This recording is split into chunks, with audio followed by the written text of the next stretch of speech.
Hey everyone, welcome to Pai's Kitchen. So I love dim sum. I don't know about you, but I love dim sum. And as much as I love trying new things, when I go to dim sum, they're always like the basic staples that I always order. And I know it so well, I can order them in Cantonese. So the dish I'm making today is one of the staples that I always order, and that is pai quat in Cantonese, which are pork ribs, pork spare rib tips steamed in a black bean sauce. It's so good and surprisingly easy to do as well. If you get the right cut of pork, you'll have dim sum on your table in no time. All right, let's get started.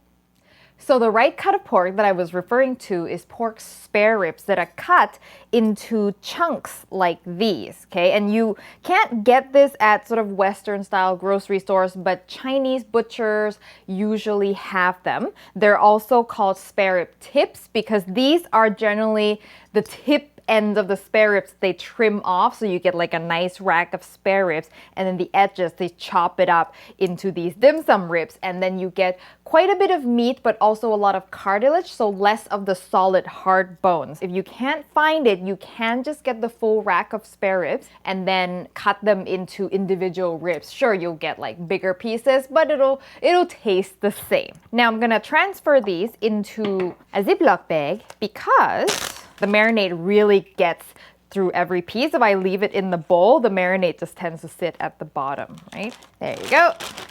So the marinade, I'm gonna pound my garlic and ginger in my new mortar and pestle here, which is a smaller version, perfect for little jobs like this. I'm just gonna pound this into a paste. Yes, you can mince everything as well.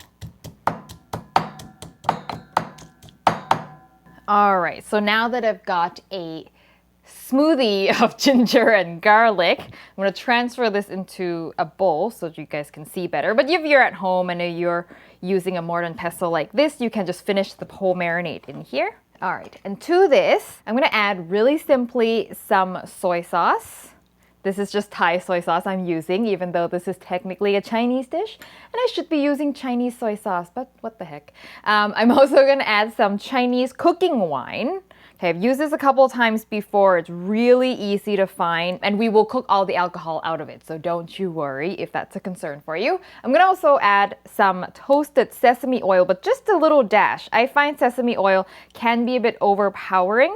Lots of white pepper, because this is not a spicy dish, so I love the heat from the white pepper. Very nice. Now we've got a lot of salty things going on. I'm gonna add a little bit of sugar to balance. And now the key ingredient is the Chinese fermented black beans. I know it doesn't look very good right now, but it tastes good. So this is actually not black beans. There are soybeans that have been fermented with salt. In Thailand, we call this tau si. I would love to know what you call this in your language if you want to let me know in the comments. Now this is really salty right now, so I'm gonna just rinse them. And I'm doing it here just because it's easier for you to see, but at home you can just put it under the tap. All right, so then we're just trying to get rid of that really strong saltiness, and I'm gonna add it to my marinade. I'm not gonna mash it up or anything because I find that you can overdo it with these black beans really easily, so keeping it whole is a good way for it to just kind of infuse its flavor into it without becoming too strong. And that is it, that's the marinade. Now I'm gonna pour this right into my ribs. And now, squish it around. And this has to marinate for at least 30 minutes, but I just like to do it the day before, just so I don't have to worry about it the next day. So the pork has marinated. I'm gonna transfer it into a big mixing bowl here. And then I'm gonna toss this with some cornstarch. And the cornstarch is going to sort of keep the sauce on the pork rather than letting it pool while it steams. And as it cooks, it'll form almost like a gel, like a really thin, invisible coating that helps keep the pork moist. It really helps with sort of the mouthfeel of the pork as well. Very nice. So now you shouldn't have any liquid pooling at the bottom because all the sauce you want to be on the pork, right? So I'm gonna transfer it into a bowl that will fit into my steamer. So instead of using my big steamer today, I want to show you an alternative steamer setup that you could use if you don't have a big one like the one you usually see me use.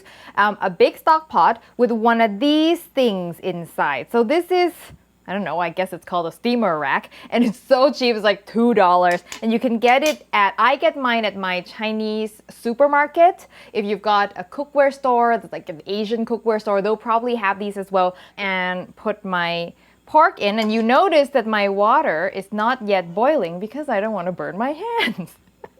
So I want to put this in while it's still heating up. You know, there's no need for this to go in while the water is boiling. But once I close it, I want to turn the heat up, and I want to make sure this steams for 30 to 40 minutes. It's going to depend on the size of your pork. What you want is for the pork to be tender, okay? So if the pieces are small, I think 30 minutes is fine. If they're on the big side, 45 minutes.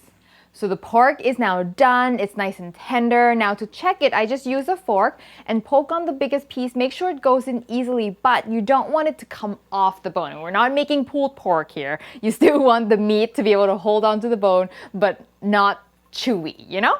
So while you weren't looking, about 5 minutes before the pork was done, I put in some bell peppers. I just threw that in towards the end so it gets a chance to cook a little bit, and this just adds some color. If you want something spicy, you can use Thai chilies. You can even do jalapenos, get some green in there, and look at that. However, see how much fat there is pooling on there? That's just the nature of ribs. There's a lot of fat that comes out. You can serve it like this, but if the fat bugs you, you can transfer the pork onto a different plate, serving plate, and then scoop off some of the fat. No big deal. Finish it up with some green onions. And as always, when I add some green onions, I like to just close the lid and let the green onions steam for just a minute or so to wilt it, and it'll help distribute all that oniony flavor. All right. Ooh, just be really careful with the steam. Okay, make sure you got nice mitts on. At dim sum, you would just eat this straight up along with other things. So you don't need any rice or anything with it. But if you want to, you can have it with rice.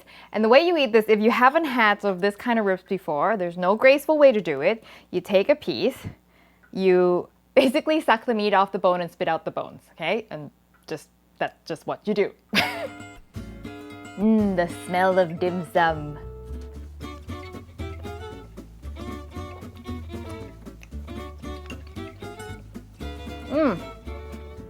Oh, so tender, so flavorful. All that marinating time really allowed the flavors to penetrate all the way through. I mean, this is a great thing about small pieces of ribs. And the texture, it's tender, but it's not mushy. It's like the perfect dim sum ribs consistency. I can taste that funk, that earthy funk from the black beans, and I mean that in the best possible way. If you haven't tried it, you really have to try what black beans, Chinese fermented black beans, taste like, and it's super easy. Marinate, throw it in the pot, let it go. Now you can have dim sum at home. All right, the recipe as always will be on paiskitchen.com, and when you make it, send me a photo on Facebook, Twitter, or Instagram. And if you haven't subscribed to the show, please do so you won't miss an episode, and I will see you next time for your next delicious adventure.